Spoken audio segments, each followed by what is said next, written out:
Assalamualaikum warahmatullahi wabarakatuh.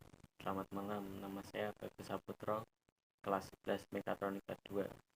Saya di sini akan menjelaskan tentang ketenaga kerjaan. Pengertian ketenaga kerjaan. Ketenaga kerjaan adalah segala sesuatu yang berhubungan dengan tenaga kerja pada waktu sebelum, selama, dan setelah selesai masa hubungan kerja, baik pada pekerjaan yang menghasilkan barang maupun pekerjaan berupa.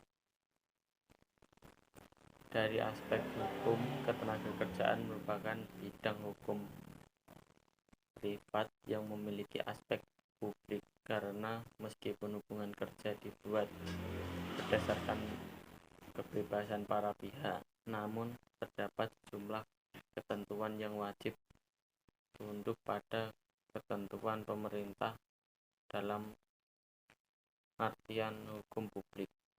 Lalu apa saja yang berpotensi menjadi permasalahan dalam ketenaga kerjaan?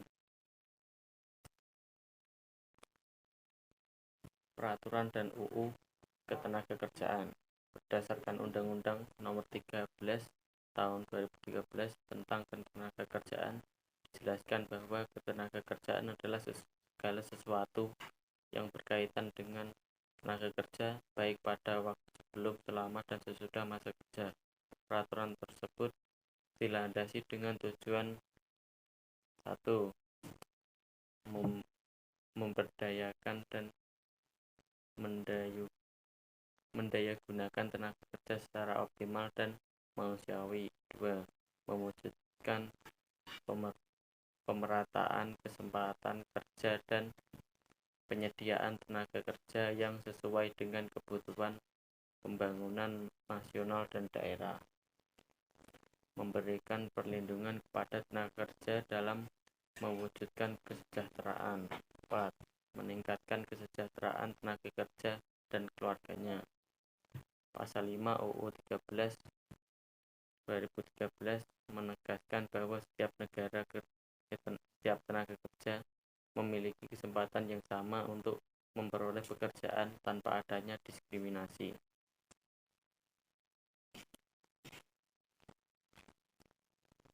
Lebih lanjut, tenaga kerja dapat dikualifikasikan menjadi 3 kelompok, yaitu A.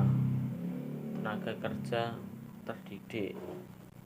Tenaga kerja yang mempunyai keahlian pada bidang tertentu atau khusus yang diperoleh dari bidang pendidikan. Sebagai contoh, dosen, dokter, guru, pengacara, akuntan, dan sebagainya. B. Tenaga kerja terlatih. Tenaga kerja yang memiliki keahlian pada bidang tertentu atau khusus yang diperoleh dari pengalaman dan latihan. Sebagai contoh, supir, tukang pijat, montir, dan sebagainya. C. Tenaga kerja tidak terdidik dan tidak terlatih.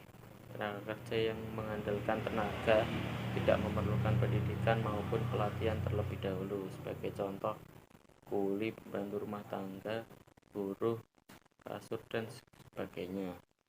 Kualifikasi di atas mendorong pengaturan terkait pelatihan kerja sebagaimana diatur dalam bab 5 UU 13 2013 agar kualifikasi tenaga kerja Indonesia dapat semakin baik. Dalam pelaksanaan ketenaga kerjaan, pelaku usaha dan tenaga kerja mengikatkan diri dalam suatu hubungan hukum melalui ikatan atau perjanjian kerja yang sudah disepakati oleh kedua belah pihak, bersifat tertulis atau lisan, atau dilandasi sesuai dengan peraturan perundang-undangan tenaga kerjaan yang berlaku. Hak dan kewajiban antara pengusaha dan tenaga kerja juga menjadi perhatian demi menciptakan keamanan dan kenyamanan saat melakukan aktivitas pekerjaan. Apabila timbul perselisihan antara pengusaha dan tenaga kerja, maka hukum yang mengatur adalah Undang-Undang Nomor 2 2004 tentang penyelesaian perselisihan hubungan industrial. Setiap bentuk perselisihan memiliki cara atau prosedur yang berlaku dan harus diikuti oleh kedua belah pihak, baik itu melalui cara berunding, mediasi, konsilasi,